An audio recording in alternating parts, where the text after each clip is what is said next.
కమల్ హాసన్ గారు, శంకర్ గారి కాంబినేషన్‌లో వచ్చిన 'భారతీయుడు' సినిమా ఎంత పెద్ద హిట్ అయిందో అందరికీ తెలిసిన విషయమే. ఇప్పుడైతే దానికి సీక్వెల్‌గా 'భారతీయుడు 2' అనే సినిమా అయితే వస్తుంది.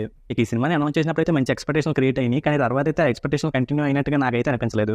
ఇక ఈ సినిమా నుంచి రిలీజ్ అయిన సాంగ్స్ బాగానే ఉన్నాయి కానీ సిచ్యువేషన్‌తో వచ్చే సాంగ్స్ కాబట్టి సినిమాతో చూసినప్పుడే బాగా ఎక్కుతాయేమో అనిపించింది. ఇక ఈ సినిమాకి సంబంధించిన ట్రైలర్ అయితే నిన్న రిలీజ్ అయింది. ఈ ట్రైలర్ చూసాకైతే సిద్ధార్థ్ మెయిన్ లీడ్‌గా చేస్తున్నాడేమో అన్నట్టుగా అనిపించింది. దాన్ని స్టార్ట్ చేయడం అయితే బాగానే స్టార్ట్ చేశారు. కానీ తర్వాత మాత్రం కొంచెం గందరగోళంగా ఉన్న ఫీలింగ్ వచ్చింది. ఏదో ప్రాబ్లమ్ వచ్చింది అన్నట్టుగా చూపిస్తున్నారు కానీ ఆ ప్రాబ్లమ్ ఏంటో క్లియర్‌గా చెప్పలేదు. ట్రైలర్ మొత్తంలో చూపించింది ఏంటంటే ఏదో ప్రాబ్లమ్ వచ్చింది, ఆ ప్రాబ్లమ్ సాల్వ్ చేయాలని భారతీయుడు రావాలి, వచ్చాడు, ఫైట్ చేసినట్టుగా చూపించారు. దానివల్ల ట్రైలర్ అయితే నాకు ఎక్కడ కూడా ఇంట్రెస్ట్ క్రియేట్ చేయలేదు. ఇక ఎక్కువ శాతం సినిమా కూడా పొలిటికల్ బ్యాక్‌డ్రాప్‌లోనే ఉండేలా ఉంది. ఇక కమల్ హాసన్ గారికి సంబంధించిన ట్రైలర్ చూద్దామని ట్రైలర్ ఓపెన్ చేస్తే కమల్ హాసన్ గారి ట్రైలర్‌లో అసలు సరిగ్గా కనిపించలేదు. అనిపించిన కొన్ని చోట్ల కూడా డిఫరెంట్ గెటప్స్‌లో కనిపించారు. ఆ గెటప్స్ కూడా చూడడానికి అంత నేచురల్‌గా ఉన్నట్టు నాకు అనిపించలేదు. ఇక ట్రైలర్‌లో ఉన్న విలన్స్ కూడా కొంచెం రెగ్యులర్ ఫార్మాట్‌లోనే ఉన్నట్టు అనిపించారు. ఇక ఫైనల్‌గా ట్రైలర్ చూసిన తర్వాత సినిమా మీద ఎక్స్‌పెక్టేషన్‌లు అయితే ఏం క్రియేట్ అవ్వలేదు. ఇక సినిమా రిలీజ్ అయ్యాక స్క్రీన్ ప్లేతో మ్యాజిక్ చేసి హిట్ కొడతారో లేదో చూడాలి.